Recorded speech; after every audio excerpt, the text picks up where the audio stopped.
Hey guys, it's Anthony with the Rag Company, and if you're watching this video, you're probably wondering, what are foam cannons all about? What are these things? What are these things?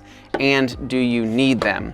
So foam cannons, nothing new to the detailing industry. They've been around for years and years and years. They look good. They look good in do-it-yourself wash bays. They look great at home, and they are a ton of fun because, let's face it, suds are fun. Foam is fun. As Levi says, foam is for the honeys, O&R is for the monies, but let's focus on the foam and honeys portion because that seems to be the most popular. So in front of me here, I just have a couple different versions of the MTM foam cannon, and I have the Mosmatic Obsessed Garage wand here in front of me as well, just for some reference and some talking points. So in terms of foam cannons, what are these made up of? How do they work? Well, a foam cannon, this being the technical cannon of the portion right here, this is what's creating foam in conjunction with your pressure washer, right? So if you want to create foam, right, if you want to use a foam cannon, you generally need a pressure washer or something that's going to be putting out mass amounts of pressure, right? And if you don't have a pressure washer, that's when you should look into the IK foamers, which are hand pump sprayers that build pressure, that create foam. So they have large versions, small versions, but in the case of a foam cannon, you do need a pressure washer. So here is the handle, the wand portion, the lance as some people would call it as well.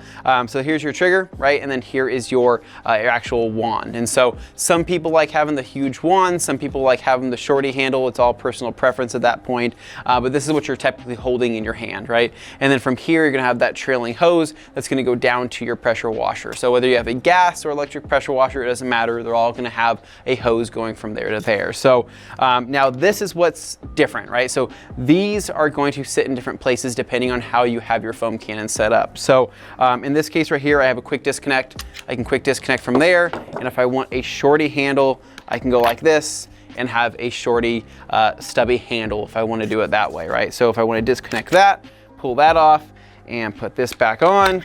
Now I can actually disconnect it from the top here, right? So I can pull that off if I want to do it like that and put that in right there. So all personal preference, depends on where you want the cannon within the wand. I actually like shooting the snow foam with the shorty handle, and then I like rinsing with the larger wand like this. So these are two different versions of the MTM foam cannons. So you have the PF22, the version 1, and then here's the PF22, the version 2. Really the main difference is there's gonna be the chamber here, the plastic at the bottom. This is going to stand up straight, right? Whereas this will not stand up straight unless you have liquid in it. So I did fill this up with liquid so it would stand up straight for the video.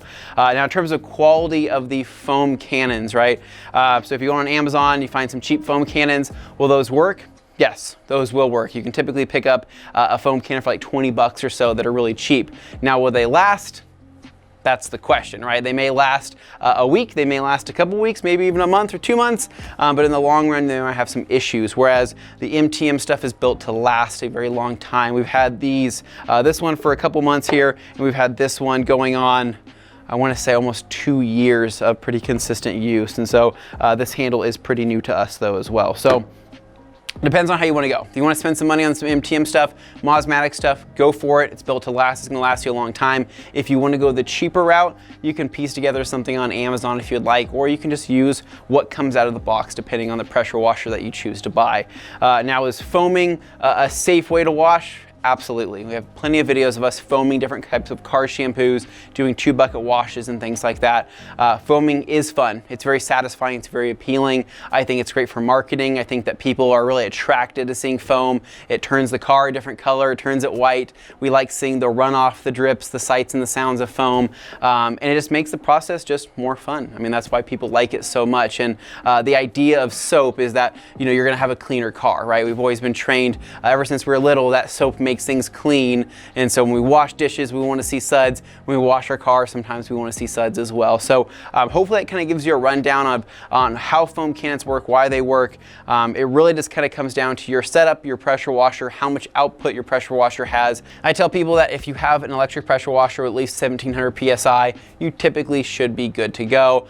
Gas pressure washers, typically you won't have an issue with creating foam out of there. So hopefully that kind of simplifies things, right, on kind of what you would expect in a foam cannon, what you would need in a kit, right? You need a handle, you need a lance, you need the cannon itself, pressure washer, obviously. And so most people like to piece together their own kits, whereas there's places like Obsessed Garage where he makes it really easy and you just buy the entire kit and it's quite literally plug and play. So it really kind of comes down to what you want to do and whether or not you even want to break out the pressure washer. If you don't want to go through all that trouble, then sometimes breaking out an IK sprayer or a pump sprayer is faster and simpler. So hopefully that helps. If you guys have any questions, feel free to let us know at The Rag Company. And as always, stay tuned for more videos right here at The Rag Company FAQ channel.